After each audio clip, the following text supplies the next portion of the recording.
چاک ہے جگر پھر بھی آئے ہیں رفو کر کے، جائیں گے حقیقت سے تم کو روبرو کر کے۔ سنیں گے ناظرین عمران پرتاپ بری کی نظم، اس سے پہلے ایک اچھی بات سنتے ہیں۔ بستر سے اٹھ کر مسجد جا نہ سکے اقبال، خواہش رکھتے ہیں قبر سے اٹھ کر جنت میں جانے کی۔ چلیے پہلے سنیں عمران پرتاپ بری کی نظم، تو آپ سے گزارش ہے ویڈیو کو لائک کیجیے اور چینل کو ضرور سبسکرائب کیجیے۔ کہ چاک ہے جگر پھر بھی آئے ہیں رفو کر کے، چاک ہے جگر پھر بھی آئے ہیں رفو کر کے، جائیں گے حقیقت سے تم کو روبرو کر کے۔ پیار کی بڑیس سے اور مثال کیا ہوگی،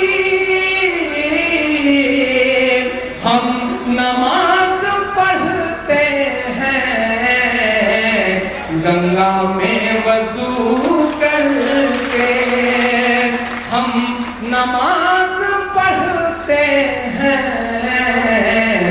گنگا میں وضو کر کے۔ اور چار مصرع اور پڑھتا ہوں کہ محبت کے سبھی منظر بڑے خالی سے لگتے ہیں، محبت کے نئے مصرع ہیں، محبت کے سبھی منظر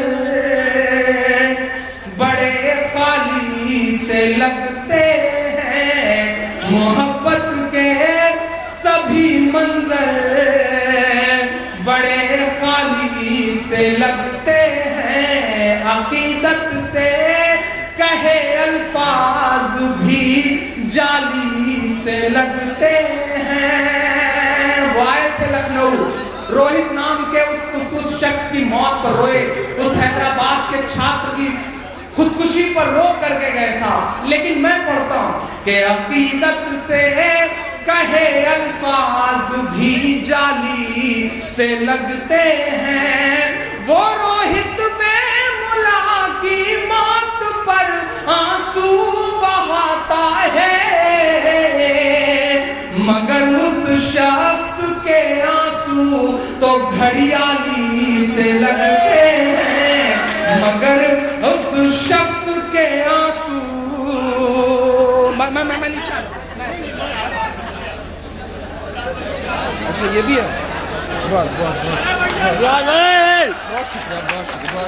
اور آخر میں جاتے جاتے چار مصرع پڑھتے جا رہا ہوں کہ دودھ نے چائے کو ہرا ڈالا،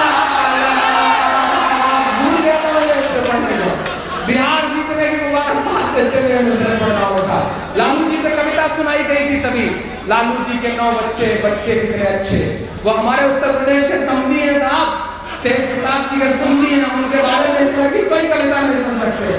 اگر انہوں نے 9 بچے نہ پیدا کیے ہوتے تو آج انہوں نے سمدھی نہ کہہ پاتے۔ کبھی ایک بیٹی ہمارے اتر پردیش کی بہو ہے اور بہت ذمہ داری کے ساتھ پورے ہندوستان کے سب سے بڑے سیکولر چہرے، سب سے بڑا سیکولر چہرہ مانتا ہوں میں لالو جی کو۔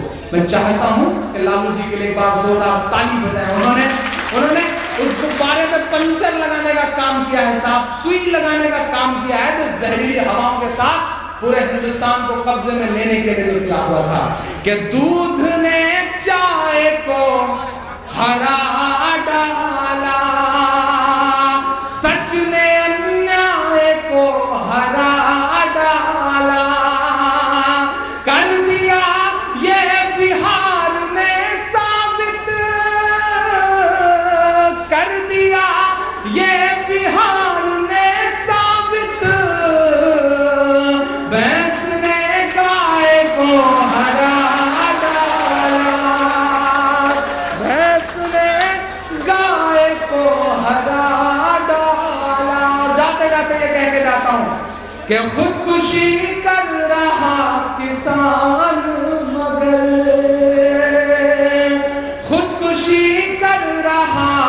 کسان مگر ان کو دوروں سے کہاں فرصت ہے، ان کو دوروں سے کہاں فرصت ہے، جی تو کہتا ہے چیخ کر کہہ دو، جی تو کہتا ہے چیخ کر کہہ دو، ایسی سرکار تجھ پہ لعنت ہے۔ دوستو عمران پرتاپ گڑھی کی نظم سننے کے بعد آپ اپنی رائے میں کیا کرنا چاہتے ہیں وہ نیچے کمنٹ باکس میں ضرور بتائیں۔ آئیے دوستو منتخب احادیث کی کتاب سے کچھ احادیث سنتے ہیں۔ حضرت ابو سعید خدری رضی اللہ عنہ روایت کرتے ہیں کہ رسول اللہ صلی اللہ علیہ وسلم نے ارشاد فرمایا، کیا میں تمہیں ایسی چیز نہ بتاؤں جس کے ذریعے اللہ تعالیٰ گناہوں کو معاف فرماتے ہیں اور نیکیوں میں اضافہ فرماتے ہیں؟ صحابہ رضی اللہ عنہم نے عرض کیا رسول اللہ ضرور ارشاد فرمائیے۔ فرمایا طبیعت کی ناگواری کے باوجود مثلا سردی کے موسم میں اچھی طرح وضو کرنا، مسجد کی طرف کثرت سے قدم اٹھانا اور ایک نماز کے بعد دوسری نماز کے انتظار میں رہنا۔ جو شخص بھی اپنے گھر سے وضو کر کے مسجد میں آئے اور مسلمانوں کے ساتھ باجماعت نماز پڑھے، پھر اس کے بعد والی نماز کے انتظار میں بیٹھ جائے تو فرشتے اس کے لیے دعائیں کرتے ہیں، یا اللہ اس کی مغفرت فرما دیجیے، یا اللہ سپرد رحم فرما دیجیے۔ حضرت ابو ہریرہ رضی اللہ عنہ روایت کرتے ہیں کہ رسول اللہ صلی اللہ علیہ وسلم نے ارشاد فرمایا، کیا میں تمہیں ایسے عمل نہ بتاؤں جن کی وجہ سے اللہ تعالیٰ گناہوں کو مٹا دیتے ہیں اور درجے بلند فرماتے ہیں؟ صحابہ رضی اللہ عنہم نے عرض کیا رسول اللہ ضرور بتائیے۔ ارشاد فرمایا ناگواری و مشقت کے باوجود کامل وضو کرنا، مساجد کی طرف کثرت سے قدم اٹھانا اور ایک نماز کے بعد دوسری نماز کے انتظار میں رہنا، یہی حقیقی رباط ہے۔ فائدہ رباط کے مشہور معنی اسلامی سرحد پر دشمن سے حفاظت کے لیے پڑاؤ ڈالنے کے ہیں، جو بڑا عظیم الشان عمل ہے۔ اس حدیث شریف میں نبی کریم صلی اللہ علیہ وسلم نے ان اعمال کے رباط غالباً اس لحاظ سے فرمایا کہ جیسے سرحد پر پڑاؤ ڈال کر حفاظت کی جاتی ہے، اسی طرح ان عمل کے ذریعے نفس و شیطان کے حملوں سے حفاظت کی جاتی ہے۔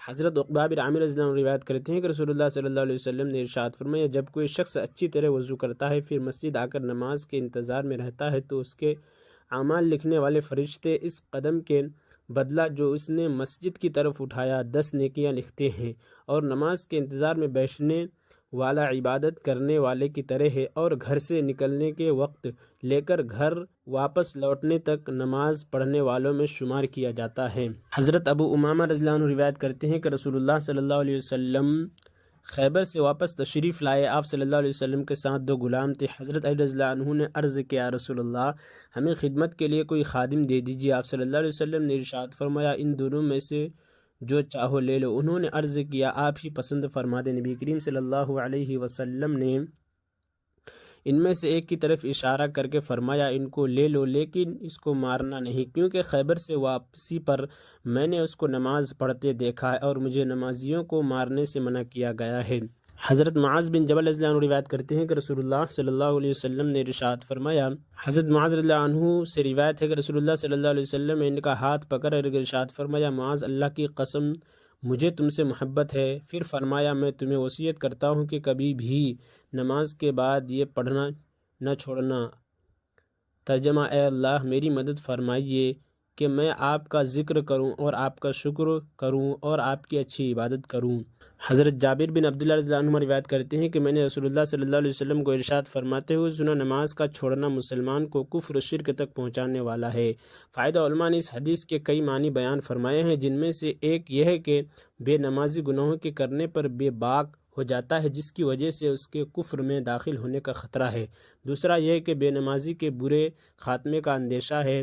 حضرت ابن عباس رضی اللہ عنہما روایت کرتے ہیں کہ رسول اللہ صلی اللہ علیہ وسلم نے ارشاد فرمایا جس شخص نے نماز چھوڑی وہ اللہ تعالیٰ سے ایسی حالت میں ملے گا کہ اللہ تعالیٰ اس سے سخت ناراض ہوں گے۔ حضرت عبداللہ بن عمر بن عاص رضی اللہ عنہما روایت کرتے ہیں کہ رسول اللہ صلی اللہ علیہ وسلم نے ارشاد فرمایا اپنے بچوں کو 7 سال کی عمر میں نماز کا حکم کیا کرو، 10 سال کی عمر میں نماز نہ پڑھنے کی وجہ سے انہیں مارو، اور اس عمر میں پہنچ کر بہن بھائی کو علیحدہ علیحدہ بستروں پر سلاؤ۔ فائدہ ایسی مار ہو جس سے کوئی جسمانی نقصان نہ پہنچے۔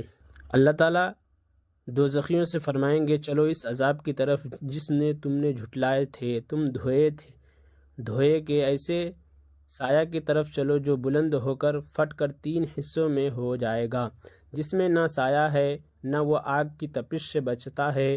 وہ آگ ایسے انگارے برسائے گی جیسے بڑے محل گویا کہ وہ کالے اونٹ ہوں، یعنی جب وہ انگارے پر اوپر کو اٹھیں گے تو محل نما معلوم ہوں گے، اور جب نیچے آ گریں گے تو اونٹ کے مثل معلوم ہوں گے۔